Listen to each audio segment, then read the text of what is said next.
नमस्कार दोस्तों, जीएस वाणी में आप सभी का स्वागत है। ये फिजिक्स की हमारी दूसरी वीडियो है। पहले में हमने मात्रक देख लिया था, सारे मात्रकों को। उम्मीद है उसमें से बाहर कुछ नहीं आना चाहिए। गति मोशन देखते हैं इस वीडियो में। यहाँ गति और विराम देखेंगे दोनों को। और मैं पहले बता चुका हूँ कि जो भी फिजिक्स या बायोलॉजी या केमिस्ट्री आपसे प्रश्न पूछे जाते हैं, सामान्य व्यवहारिक प्रश्न पूछे जाते हैं वहाँ पे, जो व्यवहारिक जीवन में प्रयोग में आते हैं। आपको बहुत ज़्यादा सैद्धांतिक नहीं पूछे जाएंगे, समीकरण आपको नहीं पूछे जाएंगे, तो आपको उतना ही मेहनत करनी है। स्मार्ट स्टडी करिए। जो ज़रूरी है वो मैं यहाँ सब कुछ बताने की कोशिश करूँगा। अगर आपको बहुत गहन अध्ययन करना है तो आप बहुत सारी बुक्स और अच्छी अच्छी होती हैं, उनका अध्ययन कर सकते हैं, लेकिन केवल परीक्षा के दृष्टिकोण से अगर पढ़ना है तो यहाँ बेस्ट है। यदि कोई वस्तु किसी अन्य वस्तु के सापेक्ष समय परिवर्तन के साथ अपनी स्थिति में परिवर्तन करती है तो इसे वस्तु की गति की अवस्था कहते हैं। अब यहाँ क्या है, देखिए तीन चीजें यहाँ मिल रही हैं। तीन चीजें कौन सी हैं? पहली चीज सापेक्ष, समय के साथ समय परिवर्तन के साथ। देखिए यहाँ थोड़ा सा गड़बड़ हो गया, समय परिवर्तन हो गया, समय के साथ परिवर्तन, अपनी स्थिति में परिवर्तन समय के साथ, और वस्तु की गति अवस्था। ठीक है, तो सापेक्ष का अर्थ क्या हुआ? जैसे दो वस्तुएं हैं, उनके बीच आपसी परिवर्तन को हम समझेंगे। ठीक है, जैसे उदाहरण के लिए मान लीजिए कि खाली पेज लगा रखा है, देखते हैं यहां पे।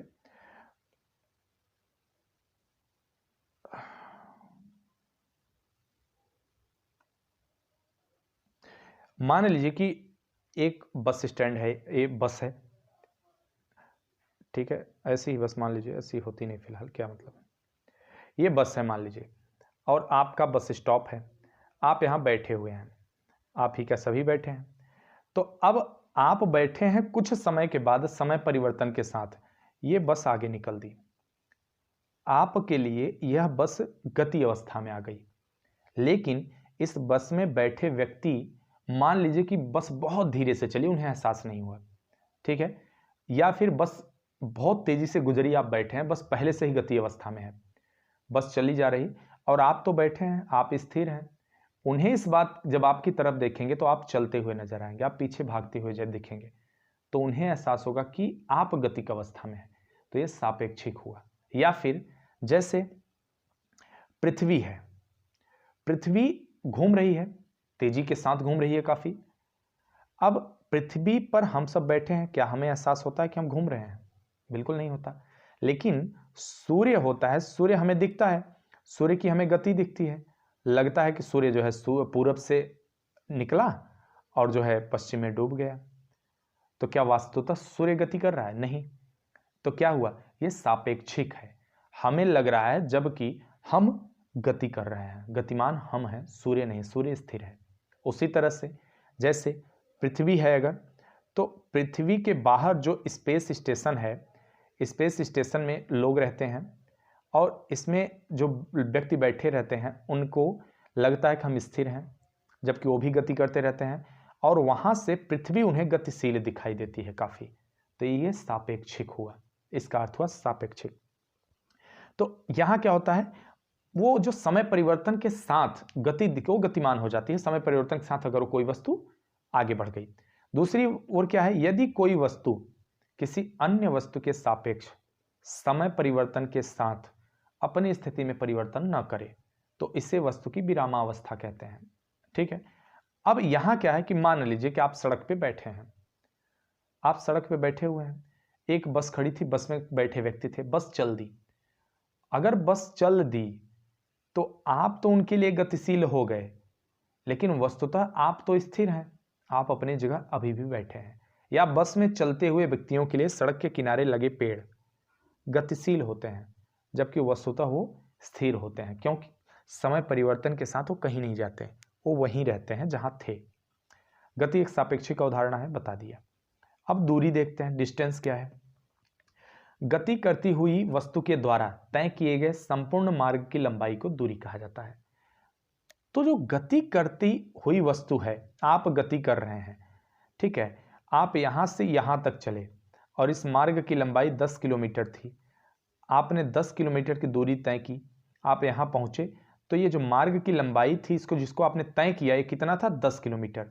तो आपके द्वारा भी जो दूरी तय की गई वो कितने किलोमीटर हुई? 10 किलोमीटर हुई।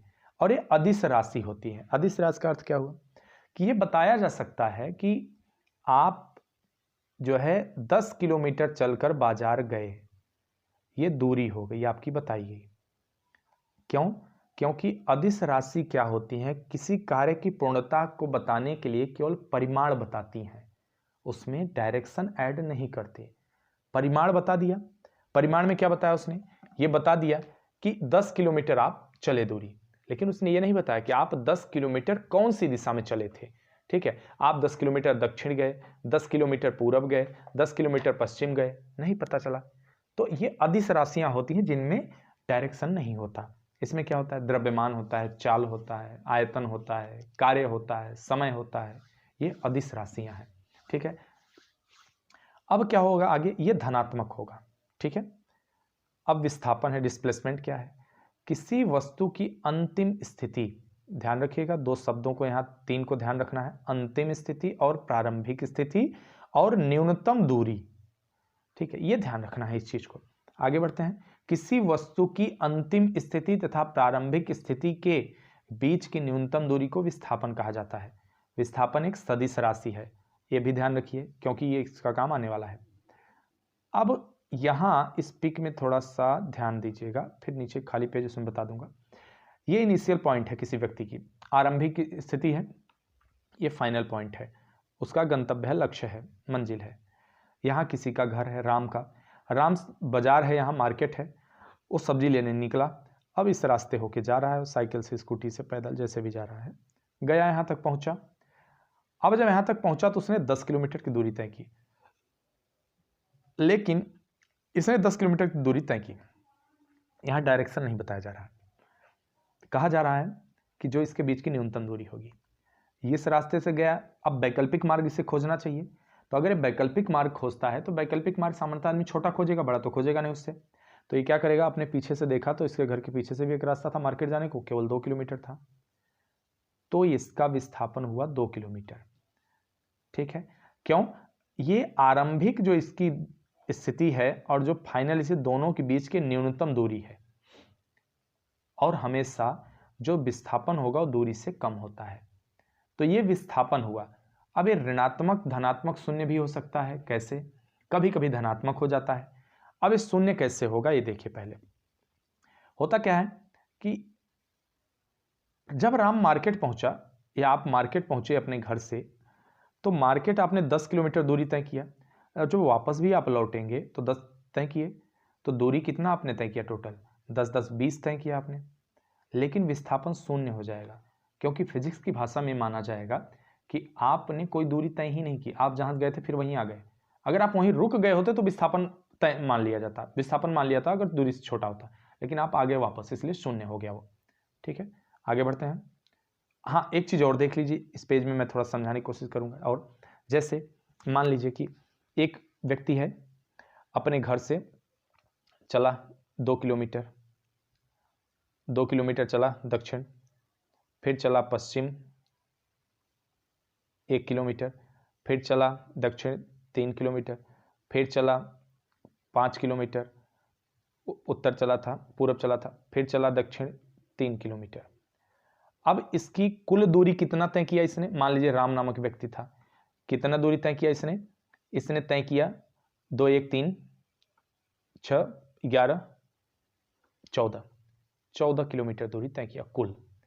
लेकिन विस्थापन क्या कहता है कि दूरी से कम होना चाहिए, तो दूरी से कम कितना है, हो गया, यहां ये 2 किलोमीटर था, ये 3 किलोमीटर है, ये 3, तो कितना हो गया 8 किलोमीटर, मात्र 8 किलोमीटर का विस्थापन हुआ।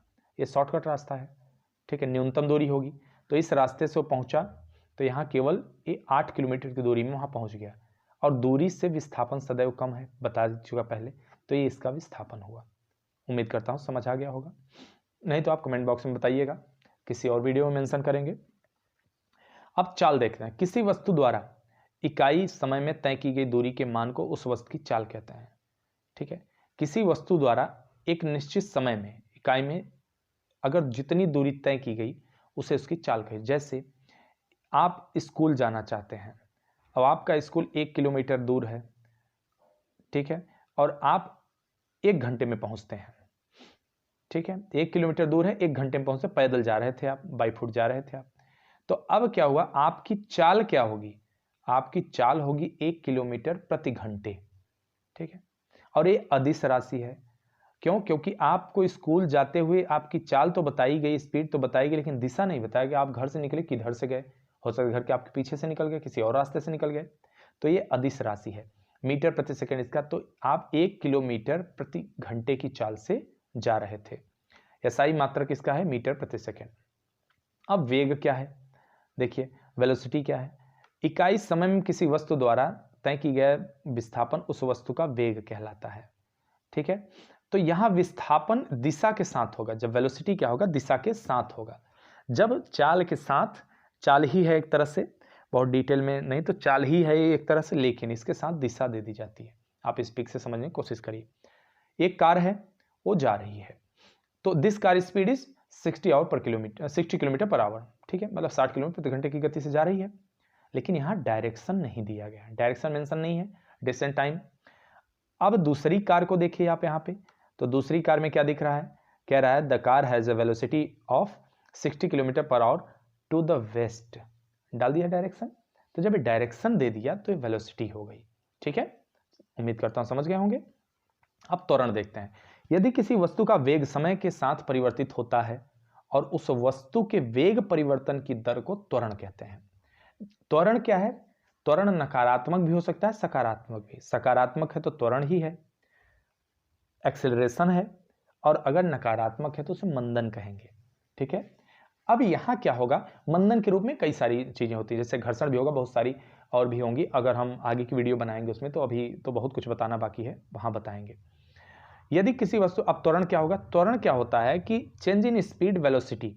ठीक है, हर सेकंड में गति में वृद्धि की दर है, हर सेकंड में गति में वृद्धि की दर होती है।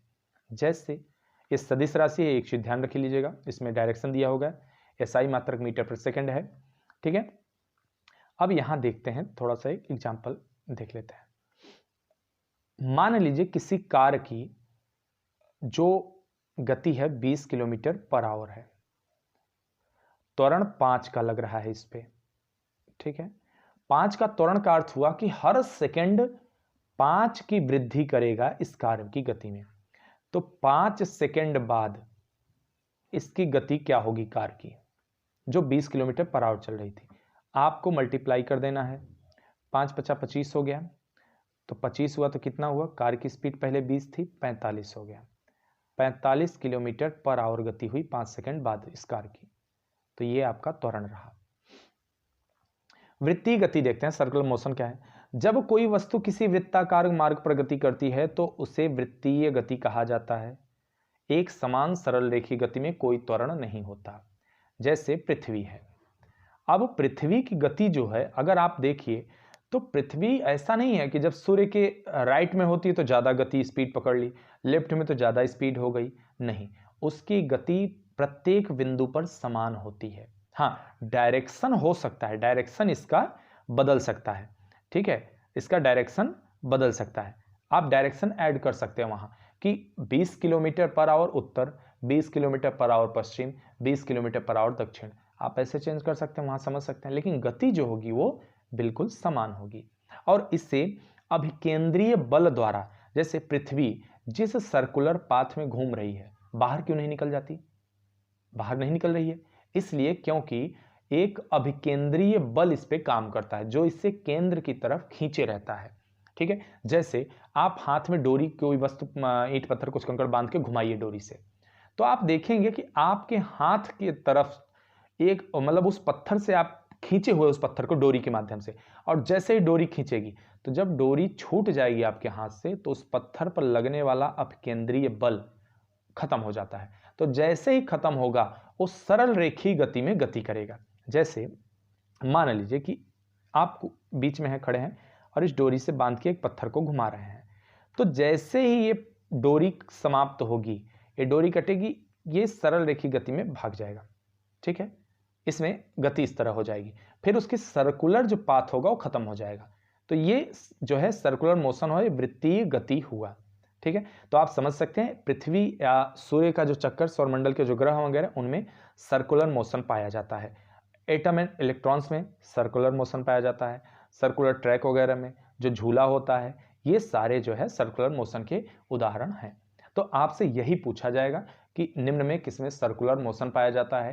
देखिए, जो अभी तक पीछे मैंने बताया वेलोसिटी हुआ या डिस्प्लेसमेंट हुआ, ये सामान्यतः सवाल में बताया जाता है। जो वहाँ पे प्रश्न पूछे जाते हैं, मैथमेटिकल प्रश्न पूछे जाएंगे, न्यूमेरिकल पूछे जाएंगे, जो रीजनिंग में वहाँ आता है। इनमें बहुत डीप जाके नहीं पूछता, किसी किसी परीक्षा में पूछ लेता है, जैसे रेलवे वगैरह हुआ या कोई और एग्जाम हुआ तो उसमें जरूर पूछ लेता है। लेकिन यहाँ इससे संबंधित जो भी प्रश्न आने वाले हैं, इससे बाहर आने की कोई गुंजाइश नहीं है। उम्मीद करता हूँ आपकी समझ में आया होगा। नहीं समझ में आया आप कमेंट करके बताइए जरूर। हम किसी और वीडियो में कोई टॉपिक अगर जो एक रहेगा हम उसको ऐड कर देंगे। हमारी हिस्ट्री की भी वीडियो आ रही है, आप उसको देखिए और लाइक कमेंट करिए, दोस्तों तक पहुंचाने की कोशिश करिए। बिहार पीसीएस के लिए चल ही रहा है, और जो अभी सामान्य इतिहास चल रहा है, जो सामान्य भूगोल चलेगा, जो विज्ञान चल रहा है, ये आपकी सभी परीक्षाओं के लिए महत्वपूर्ण होने वाला है। आप चाहे यूपी का दे रहे हो, चाहे उत्तराखंड दे रहे हो, चाहे मध्य प्रदेश, चाहे बिहार दे रहे हो, छत्तीसगढ़, झारखंड, कहीं का भी दे रहे हैं, सभी परीक्षाओं के लिए महत्वपूर्ण होने वाला है। देखते रहिए। धन्यवाद।